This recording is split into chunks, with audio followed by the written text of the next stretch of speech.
Pagka magpapakasal ka, imagine ito yung parang cake. Sasabihin ng Diyos sa'yo, anak, siya ang future spouse mo. Alagaan mo siyang mabuti.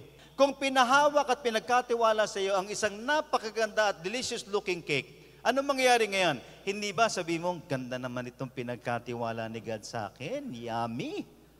Anong sasabihin mo? Paamoy naman. Patouch naman. Anong susunod niyan? Uy, pabite naman.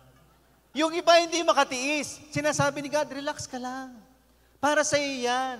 Ingatan mo yan. Make sure lang. Naaalagaan mo yan at mapepresenta mo sa akin na maayos. Opo, Lord. Kaya lang, Lord, gigil.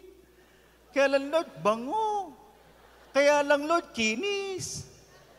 Paamoy naman. Patouch naman. Pabite naman. O ngayon, nagpabite ka. Nagpakagat ka. Nung nagpabite ka, ano nang itsura mo ngayon? Hindi ba, you no longer look kagaya nung umpisang binigay ka ng Diyos. Ano mangyayari ngayon? Ganito na itsura mo. Deformed ka na.